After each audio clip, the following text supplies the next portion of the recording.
세례 요한은 예수님의 오실 길을 예비한 선지자입니다.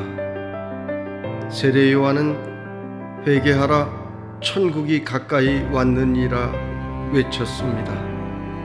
회개란 헬라어로 메타노이아라는 단어인데 가던 길을 돌이킨다는 말입니다. 우리는 후회를 하고는 회개했다고 착각하는 경우가 많습니다. 후회는 내가 잘못한 것을 깨닫는 것입니다. 그러나 회개는 깨닫는 것에서 그치지 않고 나의 잘못에서 돌이키는 것까지를 포함합니다. 하나님의 말씀으로 나를 비추어 보고 그 앞에 굴복하는 것이 회개입니다. 칼로 찌르면 어떻습니까? 아파야 정상입니다. 그렇습니다. 말씀의 검으로 나를 찌르면 아파야 합니다. 하나님의 말씀을 전할 때 여러분의 죄를 지적하면 심령이 아파야 합니다. 베드로는 너희가 회개하여 각각 예수 그리스도의 이름으로 세례를 받고 죄사함을 받으라. 그리하면 성령의 선물을 받으리니라고 했습니다. 회개하면 죄사함이 따라옵니다. 회개하면 성령을 선물로 주십니다. 세례 요한은 회개하고 합당한 열매를 맺으라 외칩니다. 성령님이 역사하시면 새로운 열매를 맺습니다. 성도 여러분, 우리 인생은 열매 맺는 삶입니다. 이번 대림절에 나의 삶을 돌이켜보고 내 열매가 회개에 합당한 열매인지를 확인하시기 바랍니다. 여러분은 지금 어떤 열매를 맺고 있습니까?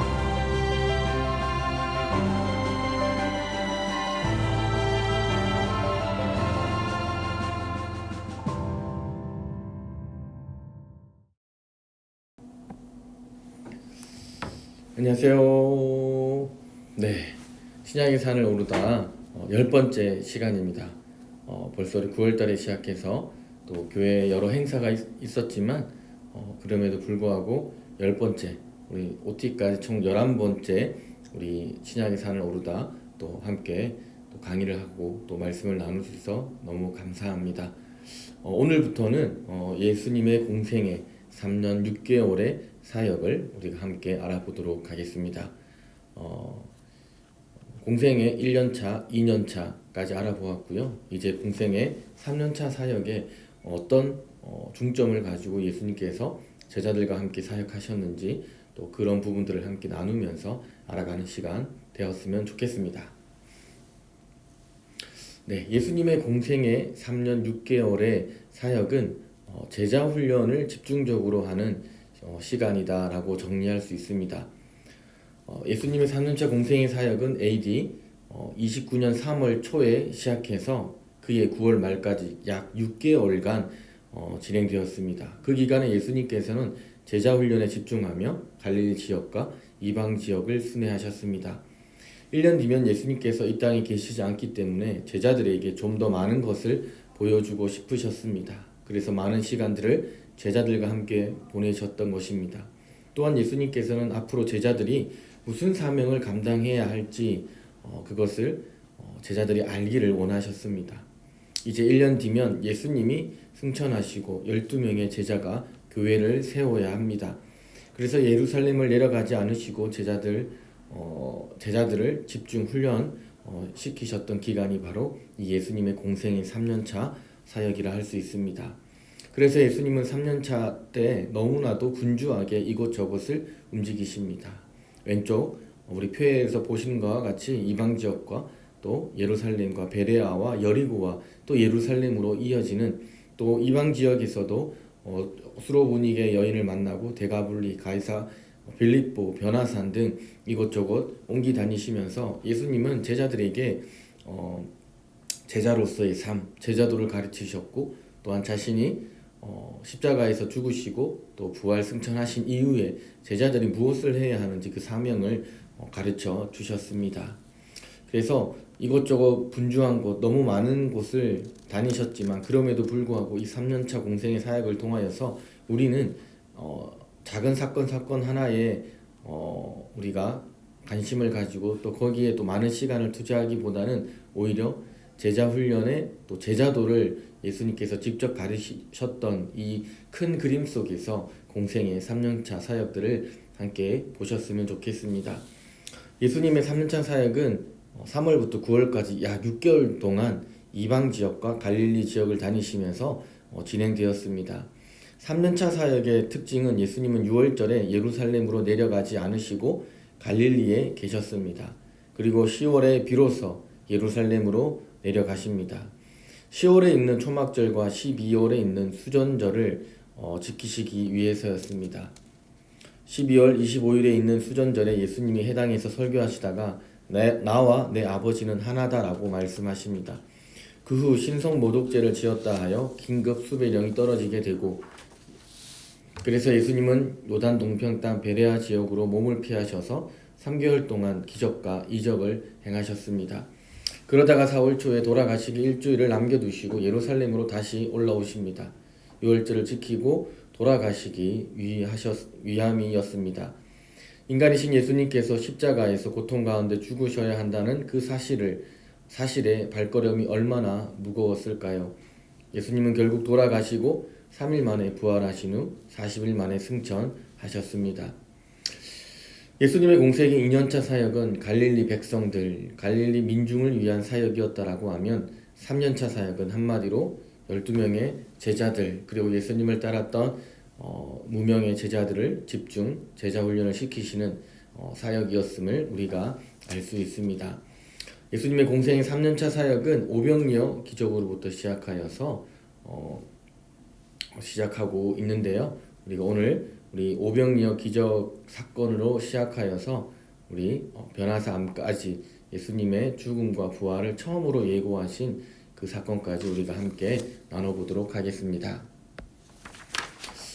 네, 오병이어 기적과 기도하러 산으로 가심입니다. 왼쪽 그림은 갈릴리 북쪽에 있는 언덕이고요. 아마 이곳이 예수님의 이 오병이어 사역이 기적이 일어난 지역으로 추측하는 곳입니다. 오병이어 기적은 사복음서에 모두 기록되어 있습니다. 벳세다는 갈릴리 바다 건너편 요단강 동편 땅으로 한적한 들판이었습니다. 여기 보시는 이 지역이 바로 갈릴리 바다가 되고요.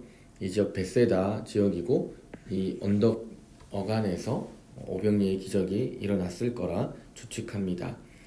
벳세다는 갈릴리 건너편 요단강 동편 한적한 들판을 가리키고요. 거기에 장정만 5,000명, 아이들과 여자까지 합치면 약 2만 명의 가량의 사람들이 모였다고 하는 것을 말하고 있습니다.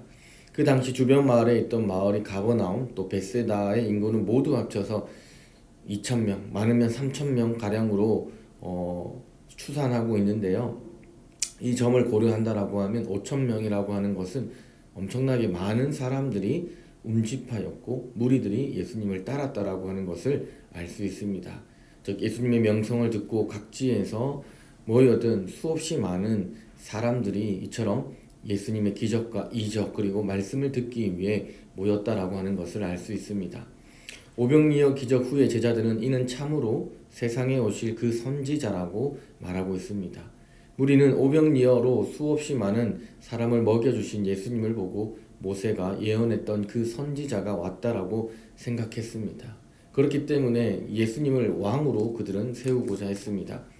예수님이 왕이 되시면 적어도 먹고 사는 문제는 이제 고민하지 않아도 될 것 같았기 때문입니다.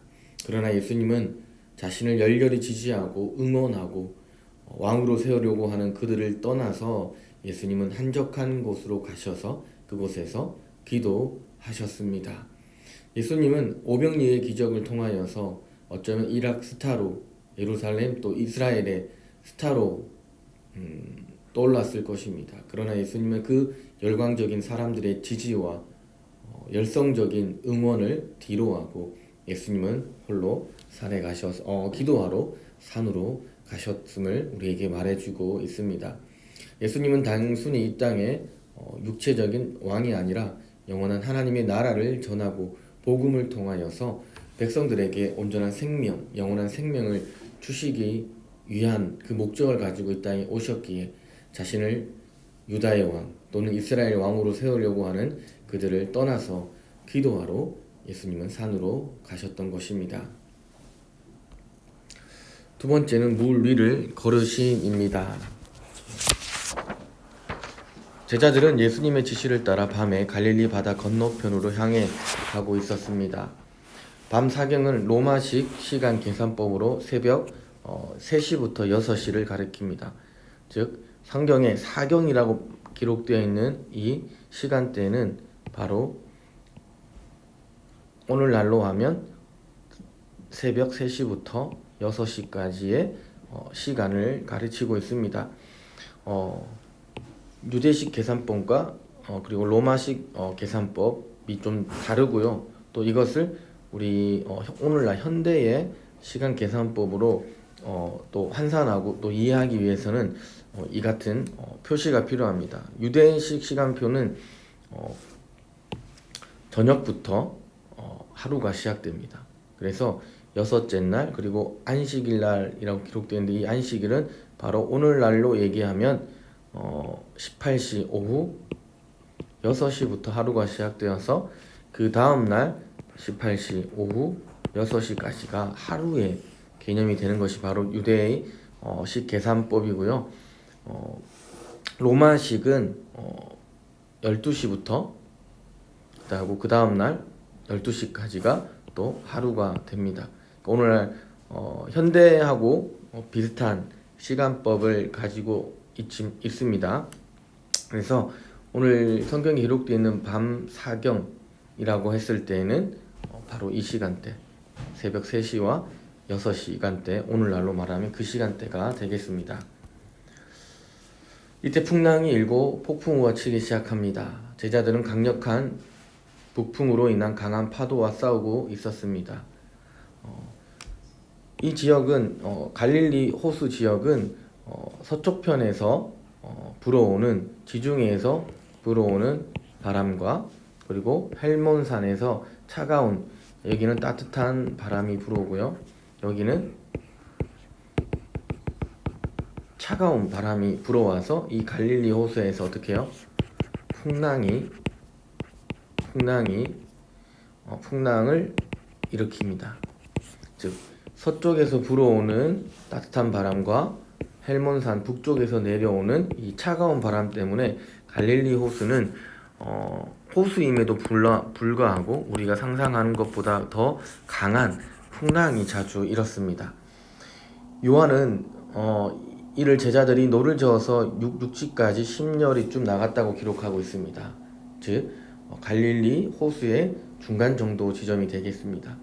주님은 이 거리를 걸어서 제자들이 있는 곳으로 가셨습니다. 제자들이 갑자기 이상한 물체가 자기들 쪽으로 걸어오는 것을 발견합니다. 가뜩이나 파도로 인해 지치고 공포심에 사로잡혀 있던 제자들은 크게 놀라게 됩니다. 마가는 예수님께서 제자들이 탄 배를 지나가려고 하셨다라고 기록합니다. 안심하라, 나니 두려워 말라라고 말씀하셨습니다. 이러한 주님의 말씀은 가시덤불에서 모세에게 하셨던 하나님의 말씀과 비슷합니다. 베드로는 그 음성이 주님의 음성이라는 것을 알고 자기도 물 위를 걸어갈 수 있게 해달라고 요청하고 그리고 바로 베드로는 어떻게 해요? 물 위를 걷게 됩니다. 그러나 베드로는 연약해서 끝까지 주님을 바라보지 못하고 불어오는 바람과 파도를 보고 어떻게 해요? 바다에 빠지게 됩니다. 주님은 급히 그의 손을 잡아주시면서 무엇라 말씀하십니까? 믿음이 적은 자여 왜 의심하느냐라고 말씀하십니다. 우리도 예수님을 놓치는 순간 세상 가운데 물속에 빠져들 수밖에 없습니다. 살다 보면 믿음이 약해질 수 있습니다. 뜻하지 않는 풍랑이 만날 때 우리의 믿음이 바닥을 드러낼 때도 있습니다. 믿음이 있는 줄 알았는데 어느 순간 한계에 부딪혀 바닥을 드러냅니다. 나 자신이 아주 괜찮은 신앙인 줄 알았는데 아주 사소한 그리고 시시한 신앙인임을 깨닫고 우리는 절망하게 됩니다. 하지만 그때일수록 우리는 주님 없으면 우리 주님 없이는 살 수 없다라고 우리는 이 믿음의 고백을 잃지 말아야 합니다. 주님만이 내 생명이시요 주님만이 내 힘되심을 고백하고 주님을 바라볼 때 어떠한 풍랑과 파도, 바람도 우리는 이겨낼 수 있을 것입니다. 세 번째는 생명의 떡에 대한 교훈입니다. 가버나움에 도착하자 베세다에 있던 무리가 예수님을 또 쫓아옵니다. 이 무리들의 관심사는 늘 무엇이었을까요? 네, 먹고 사는 것이었습니다. 그러나 예수님의 관심사는 바로 영생과 생명이었습니다. 스스로 자신이 영생을 얻게 하는 바로 생명의 떡이라고 예수님은 말씀하십니다. 하지만 무리들은 이 예수님의 말씀에 별로 관심이 없습니다. 특히 주님이 자신의 살과 피를 먹고 마셔야 한다라고 말씀하셨을 때 이 말씀은 도무지 이해할 수 없는 어려운 말씀이다라고 많은 제자가 따랐던 많은 무명의 제자들이 예수님을 떠났고 다시는 주님과 함께 다니지 않았다라고 요한복음은 기록하고 있습니다. 예수님은 12제자에게 너희도 나를 떠나리라고 질문하십니다. 그때 베드로가 요한복음 6장 68절에서 주여 영생의 말씀이 주께 있사오니 우리가 누구에게로 가오리까라고 대답합니다. 오늘날도 예수님 곁에는 이 무리와 같은 사람들은 오늘날 많이 있습니다. 오늘날 교회를 찾아오는 사람들이 다 생명을 얻기 위함이 아니라고 하는 것입니다.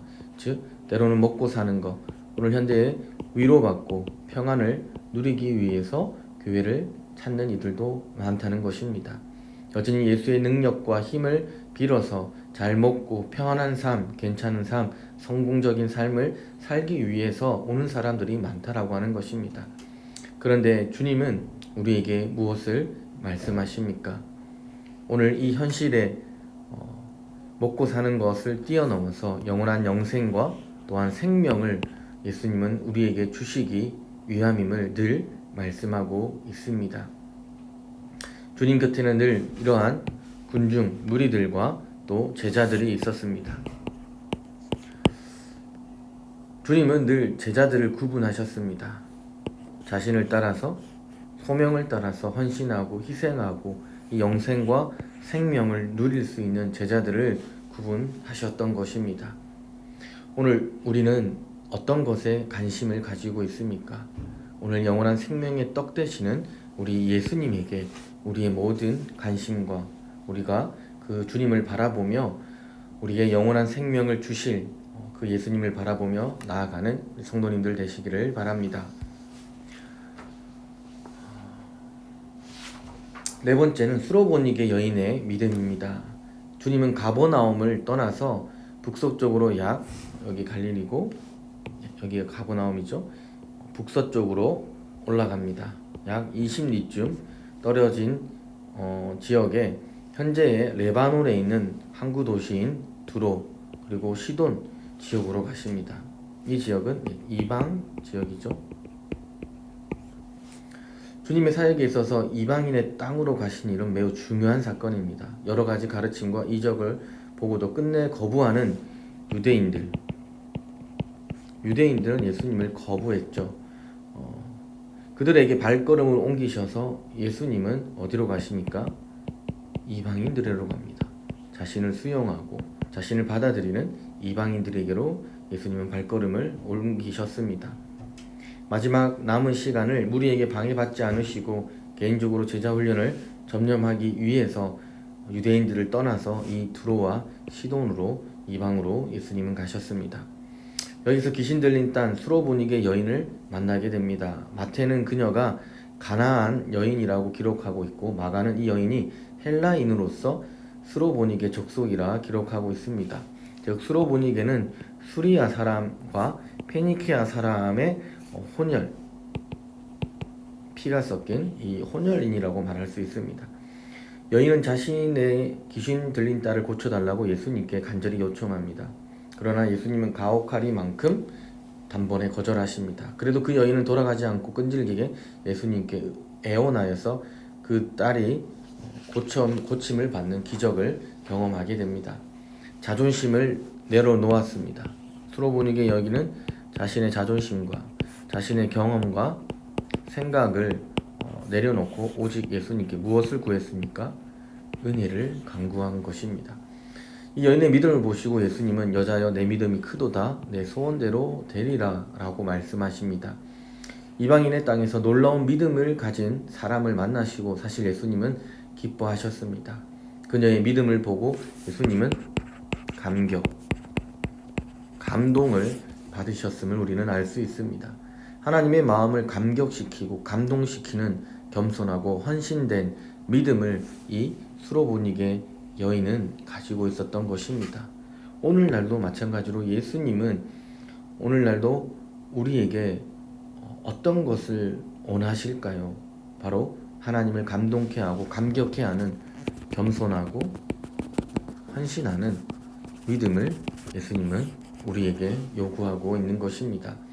이 사건은 유대인들이 복음을 거부함에 따라 장차 복음의 은혜가 유대인이 아니라 바로 이방인들에게로 전파될 것을 예고하는 사건이라 말할 수 있습니다. 다섯 번째는 온갖 병자를 고치시고 4,000명을 먹이십니다. 주님은 두로와 시돈을 지나서 데가볼리 지역으로 가십니다. 지중해 해변에서 두로와 시돈에서 다시 동쪽으로 오셔서 갈릴리 동편 데가볼리 근처 지역으로 이동하시게 됩니다. 주님은 이때 산 위에 올라가셨으며 큰 무리가 여러 가지 병자들을 데리고 나옵니다. 예수님은 그 병자들을 고쳐주십니다. 그리고 여자와 아이들을 빼고 장정 4,000명이 사흘을 예수님과 함께 있으면서 허기졌습니다. 배고팠습니다. 이전 베세다에서 오병이어의 기적을 행하셨던 것처럼 이곳에서도 비슷한 이적을 바로 이 이방 땅 데가볼리에서 예수님은 4,000명을 먹이시는 이 기적을 다시 한번 행하셨습니다. 베세다에서 일어난 사건은 유대인들을 위해서 행하신 것이었고 이 4,000명을 먹이신 이 사건은 바로 이방인들을 위한 이방인 지역에서 이방인들을 위해서 행하신 것입니다. 첫 번째 사건은 모두 복음서의 기자들이 기록하고 있지만 이 두 번째 사건은 마태와 마가에게만 기록되어 있습니다. 주님은 제자들이 가지고 온 떡 7개와 생선을 가지고 축사하시고 나누어 주니 약 4,000명이 음식을 배부르게 먹고도 남은 음식이 바로 7강줄이나 되었다라고 말하고 있습니다. 주님은 믿음으로 자기를 찾아온 사람들을 유대인과 이방인으로 구분하지 않으셨습니다. 유대인이라 할지라도 복음을 거절하면 그들을 떠나셨고 이방인이라 할지라도 주님을 영접하면 예수님은 그들과 함께 하셨습니다. 여섯 번째, 베드로의 신앙 고백입니다. 주님은 제자들과 함께 팔레스타인의 가장 북쪽에 있는 가이사라 빌립보로 가십니다. 지도가 잘 안 보이시는데 바로 이 지역이 되겠습니다. 여기가 갈릴리 호수면요, 이렇게 갈릴리 북쪽으로 북쪽에 위치한 거의 헐몬산 바로 밑에 위치하고 있는 이 가이사 빌립보라는 지역으로 올라가십니다. 이 가이사 빌립보라고 하는 지역은 어떤 곳이냐면 헤롯이 로마 황제를 위해서 건설한 도시라고 말할 수 있습니다. 황제의 이름을 붙인 도시로서 가이사라 빌립보, 황제 숭배가 절정에 이른 근심산과 반짝거리는 대리석으로 만들어진 화려한 도시입니다. 예수님은 제자들은 이러한 화려한 문화와 권력이 있는 곳에서 아마도 혼이 빠졌을 것입니다. 특히 가이사라 신상 앞에서 그들은 아연실색합니다.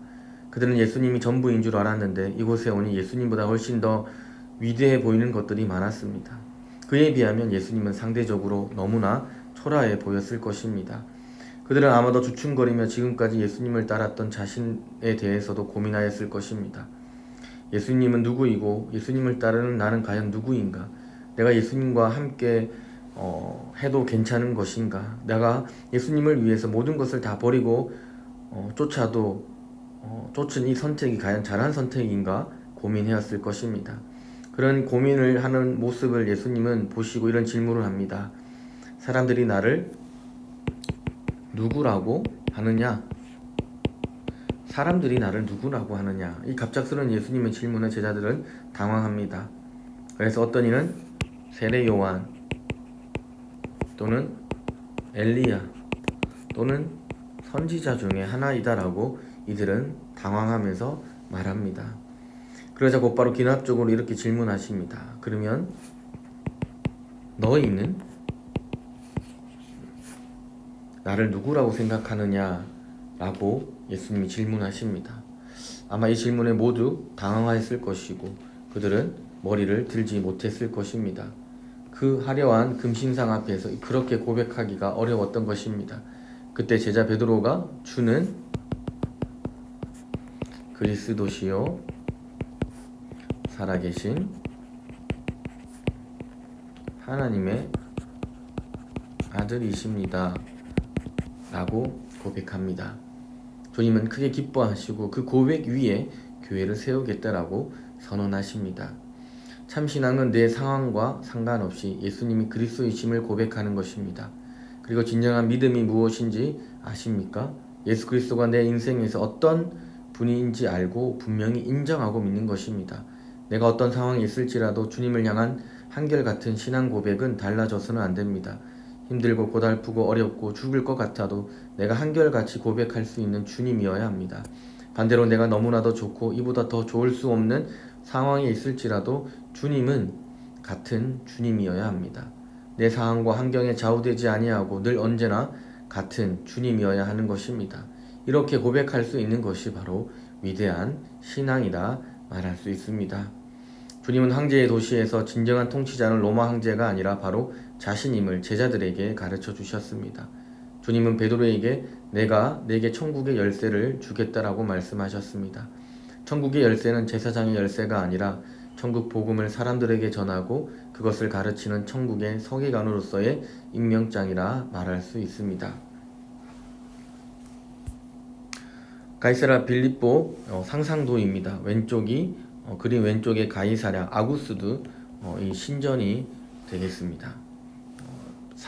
절벽산 위에 이렇게 신전들을 만들고 그 금신상들, 우상들을 만들어 놓았던 것입니다. 그리고 왼쪽에는 판이라고 하는 우상이 있는데요. 사람의 상체와 염소의 하체를 가지고 있는 판신을 대표적으로 상징하는 악기는 그가 가지고 있는 플룻입니다. 이 플룻으로 여인들과 동물들을 유혹하여 난잡한 성관계를 통하여서 쾌락을 즐겼던 이 가이사랴 빌립보는 이런 신상을 숭상하고 있었습니다. 가이사랴 빌립보의 기암절벽, 이 절벽에 있는 큰 돌들이 판을 위한 곳으로 명명되었고 그 앞에 판을 기념하는 대형 석상들이 기록되어 있습니다. 마지막으로 가이사랴 빌립보로 가는 길인데요. 이 길은 할몬산의 이슬과 눈, 비가 스며들어 터져 나오는 샘이 있습니다. 예수님이 이 길을 따라서 가이사랴 빌립보와 갈릴리를 오가셨을 것이고 이곳에서 목을 죽이셨을 것입니다. 7번째는 첫 번째로 죽음을 예언하신 예수님입니다. 예수님은 베드로의 고백 끝에 처음으로 자신의 죽음과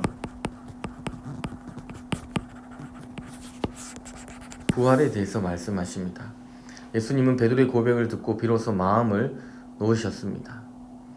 마태복음 6장 21절에 이때로부터 예수 그리스도께서 자기가 예루살렘에 올라가 장로들과 대제사장들과 서기관들에게 많은 고난을 받고 죽임을 당하고 제3일에 살아나야 할 것을 제자들에게 비로소 이제야 예수님은 말씀하십니다. 바로 첫 번째 죽음에 대한 예언입니다. 베드로는 칭찬을 듣고 그 칭찬에 여세를 몰아서 예수님께 항변합니다. 그러나 예수님께서 돌이키시며 베드로에게 이렇게 말씀하십니다. 사탄아, 내 뒤로 물러가라. 너는 나를 넘어지게 하는 자로다. 내가 하나님의 일을 생각하지 아니하고 도리어 사람의 일을 생각하는도다. 이 사항이 너무나 재미있지 않습니까? 베드로는 칭찬받은 후 역시 내가 수제자야, 내가 예수님을 가장 잘 믿는다라고 아마 울줄거렸을 것입니다. 그리고 충성할 마음을 갖고 있는데 예수님께서 고난을 받고 죽임을 당하신다라고 말합니다. 그러자 베드로는 절대 그럴 수 없다라고, 제가 예수님의 죽음을 막겠다라고 말합니다. 그 말 한마디가 찬물을 확 끼얹었습니다. 예수님은 베드로를 향해서 무엇이라 말씀하십니까? 사탄야 물러가라라고 말합니다. 사탄은 베드로를 통해서 주님을 동정하는 척하면서 하나님의 구원 계획을 무너뜨리려고 하는 것입니다.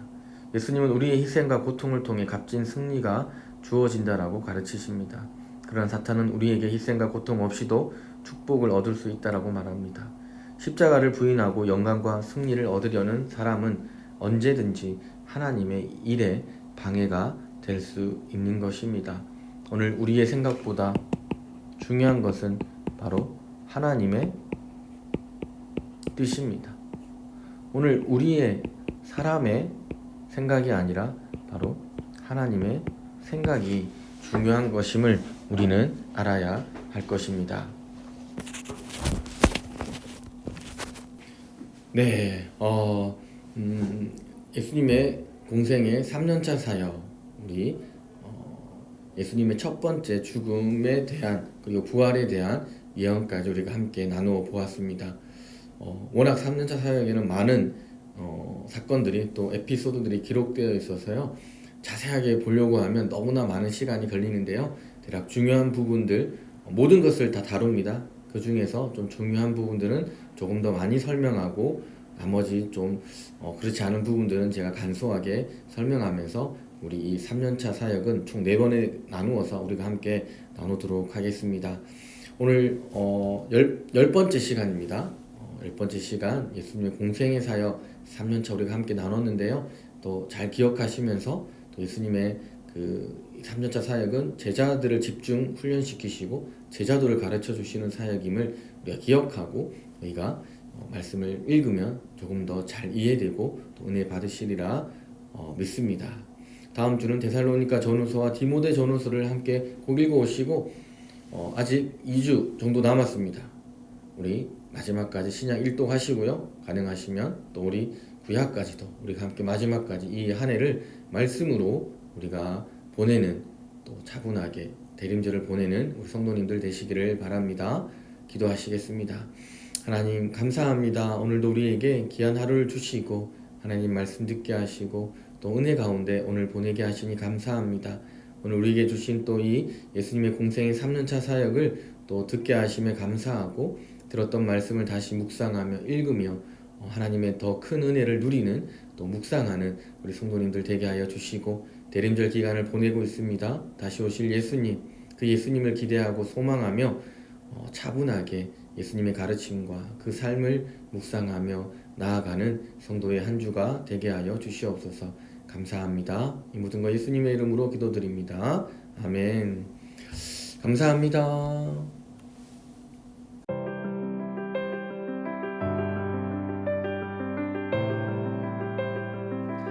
세례 요한은 예수님의 오실 길을 예비한 선지자입니다. 세례 요한은 회개하라 천국이 가까이 왔느니라 외쳤습니다. 회개란 헬라어로 메타노이아라는 단어인데 가던 길을 돌이킨다는 말입니다.